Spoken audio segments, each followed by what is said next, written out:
le prétexte des morts vivants.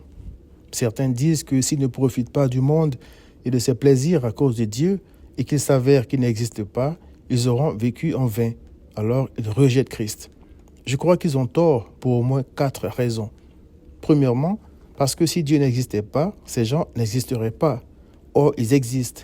Donc le Créateur existe bel et bien. Deuxièmement, en vivant selon la chair, c'est-à-dire en cherchant à satisfaire la chair, l'homme se détruit lui-même. Les exigences de Dieu ont pour but d'éviter ça. Voir Romains 12, verset 2. Christ a dit qu'il est venu afin que ses brebis vivent pleinement. Jean 10, verset 10, c'est-à-dire la vie telle que conçue par Dieu.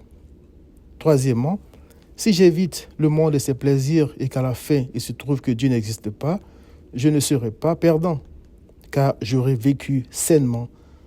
À quoi bon, me direz-vous, puisque sans Dieu, il n'y a pas de jugement. En fait, aucun homme ne peut choisir de ne pas se conformer au monde, car nous sommes tous pervertis et aimons naturellement le péché. Voir Romains 3, verset 12. Ce n'est donc possible que par l'Esprit de Christ, selon Romains 8, verset 9.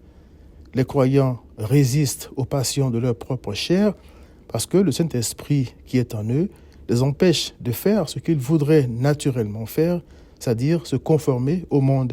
Voir Galates 5, verset 17. Quatrièmement, ne pouvant pas ne pas se conformer au monde, l'homme veut, entre guillemets, tuer Dieu parce que sa conscience le gronde. Voir 1 Jean 3, verset 20. C'est une situation vraiment difficile. Mais la bonne nouvelle, c'est que Christ brise le pouvoir du péché, lave de tout péché quiconque croit en lui et répand l'amour de Dieu dans son cœur, selon Romains 5, verset 5, pour lui permettre d'aimer comme son sauveur la justice, de haïr l'iniquité, voir Hébreux 1, verset 9, et de lutter par amour pour Christ et par sa grâce contre le péché qui, bien que sans pouvoir, est encore en lui. Sans Christ, l'homme n'est qu'un mort vivant.